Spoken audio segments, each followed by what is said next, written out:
How long should study sessions be? So I'm not going to waste your time, guys. Studying is a very important part of language learning, obviously, and it's one of the things learners do find very difficult, just in all aspects. So basically, boosting your concentration, I think, and the amount of time you can study for is really, really good for maximizing your productivity. It's obviously better to, have a better amount of focus and to be able to study longer.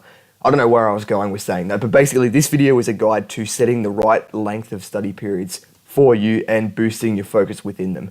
And we're basically going to talk about how long you should study for before taking breaks to basically optimize the amount of results you would get with your studying. So if you do like this kind of educational content on language learning, definitely hit the subscribe button, but let's go. So how long should you study for? The answer is it does depend on the person, unfortunately. I can't give you a specific answer.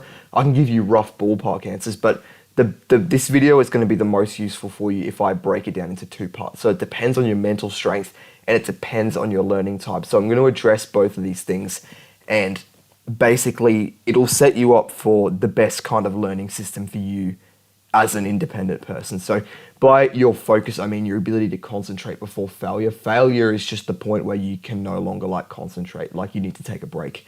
And then learning type is which kind of way of learning has the highest return, like visual learner, audio, what's it called? Audible learner.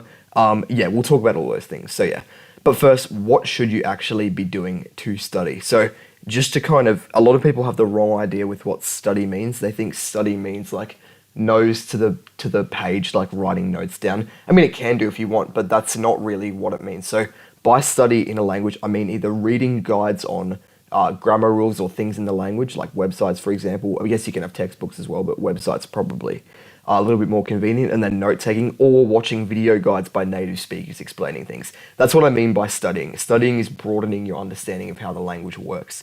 So just some screenshots to illustrate that. Here is an example of a website guide. So as you can see, it's in Russian. Obviously the language doesn't matter, it's just an example, but you can see here it's like them explaining grammar stuff, and then here is a playlist by Italy Made Easy. Great channel if you're learning Italian, by the way. Just a playlist explaining a bunch of different things that you can go through. So yeah, those are examples of what studying would be. First of all, your focus. So because this video is addressing how long you should study for at one go, that if you don't understand what I mean, by the way, I mean do you sit down and study for 1 hour and then take a break, or do you study for 15 minutes? There's a kind of a modern idea if you should study for 10 minutes and then take a break and then another 10 minutes. Not sure if that's true. We'll get to that, but basically you obviously can't study for 24 hours straight. So there's a point that I've called failure, and it's basically the point where your learning becomes sluggish. So if you're studying, ideally you study extremely hard to the point where you reach failure and you start to you can keep studying at the same effort, but you're just not going to learn as much because your brain's getting fatigued. And then at that point you immediately take a break so you can refresh. So this kind of graph is a pretty bad way of looking at it, to be honest, so maybe don't worry about it. But basically the ideal way to study would be study really, really hard, no distractions, nothing else, and then as soon as you start reaching failure and you're not getting as high an output, take a break, refresh, and then come back when you can restart in that kind of productive bar. Everyone basically has a productive meter, and it's different sizes depending on how much focus you have and how long you can sit still for. But basically you study and you fill up that productivity meter, but as soon as it's full, you're better off just stopping and letting it kind of drain, and then you can go back to studying once you're freshened up, basically. So after failure, learning obviously becomes unproductive. We're trying to optimize to get the best result possible. And yeah, I think a lot of people have a very small window of time they can actually study for before they get distracted, and it's smaller than it needs to be. So basically, I'm just going to talk about here, this first half of the video is very difficult for me to explain. Sorry, I'm trying to kind of get it out in a way that it would make sense. So when we're talking about the amount of time you can study for, depending on the person, there's a different amount of time, but I think a lot of people's amount of time that they can physically study for is a lot less than it actually should be because they have distracted themselves and kind of damaged their alertness. So we'll talk about that in a second, but basically knowing how long your study block should be is kind of half experiment, half mission. So we want to find out how long you can actually study for as a person. Generally, it's between 30 minutes and 2 hours. There aren't many people who can study for more than 2 hours. I know I can do it, but it is better for me to take a break and then come back. And then there are some people who might need really small study periods, less than 30 minutes. That's a little bit unfortunate if that is you, but you just have to make it work. So basically, I want you to set yourself a timed period of study. Start small. We'll just say 20 minutes, for example. And then study really, really hard until the timer goes off, and no distractions, nothing like that before, and just see how much progress you make. And from there, try and figure out what amount of time is best for you.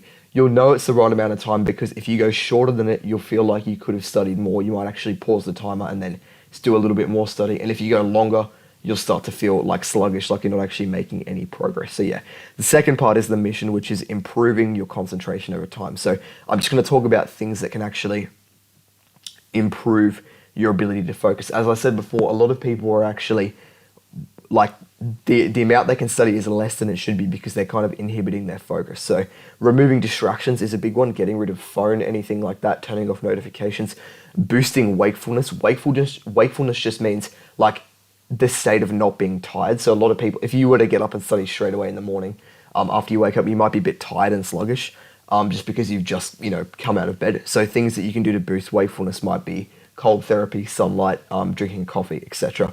No short form content as well. That's just a lifestyle thing. It improves your concentration. And yeah, a few other things. I'll make a full video on that. But yeah, concentration I think is kind of like running.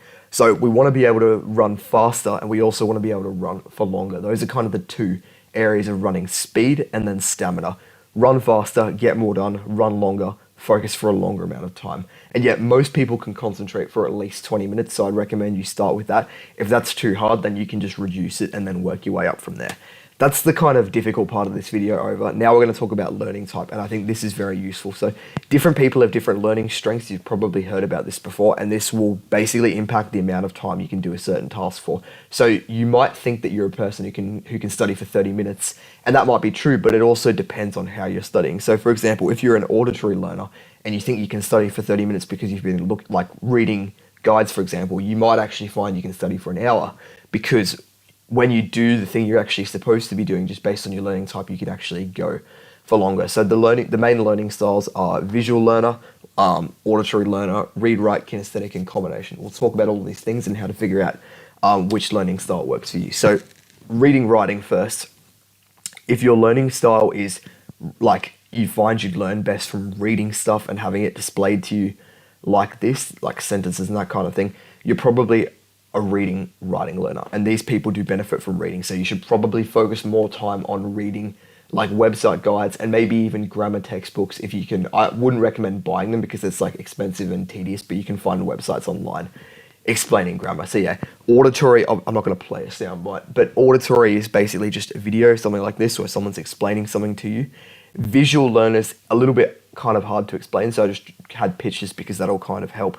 But basically graphs like this that explain things in languages I think can be really useful, so you can kind of combine them into either reading, writing, or auditory and have the graphs in there as well. So like, as you can see, that's kind of like a graph. This is kind of like a graph. So a lot of the learning types do kind of combine them. You should definitely take a lot of notes, by the way, if you're this kind of learner. For kinesthetic learners, that's a bit of a pain for one. If you're that kind of learner, that's a little bit unfortunate for language learning. It's basically people who learn by doing things. So for example, explaining the rules of rugby would be useless to a kinesthetic person. You just have to play the game and they'd learn as they're playing. With language learning, the only way to really do that is with, the best way to do that is with talking. So ideally, if you're a kinesthetic learner, you know a native speaker you can talk to a lot, and that would actually be good for you. You'd be fortunate in that sense. But a lot of the time that isn't the case, and you don't want to spend a ridiculous amount of money hiring a teacher to talk to you 20 hours a week. So yeah, you do kind of have to make do with the other learning styles a bit. But if you're a kinesthetic learner, I would recommend you do as much output as possible, more than usual. So try and journal every single day, write things out. You can talk and record yourself, and yeah, just do your best in that sense. Combination learner is, I think it's either a curse or a blessing. I think that's what I am, because I can't figure out what kind of learner I am. I think I must be a combination learner. It just depends on what I'm doing. But yeah, that just means you, depending on what you're doing, you require different learning methods. So yeah, you kind of just have to implement all of them. But that is basically the different learning types. The way you learn as efficiently as possible is to find out what works for you. You try all of them, and then you try and do the one that works the best more than the rest of them, and then you'll find you will be able to study for longer amounts of time. Long story short, the amount of time that you should ideally study for is the amount of time that you can get the most work done before you get sluggish. So start with half an hour, work your way up to 2 hours. There are some people that are like marathon runners, and they would prefer to study for 4 hours and then just not touch it for the rest of the day. I don't think that's most people. I know I can do that, but it's not ideal. I'm better at studying for like 90 minutes break, 90 minutes break. So yeah, if you have any questions about that, comment down below and I'll give you a hand based on your kind of specific personality. I can also help you in our Discord if you want to jump in. But bottom line is cashing out on your learning time and optimizing your study periods is a great way to maximize learning. Guys, that is the video. Hit the subscribe button and comment any questions down below. I've got links to my Discord and website in the description. And yeah, have a good one.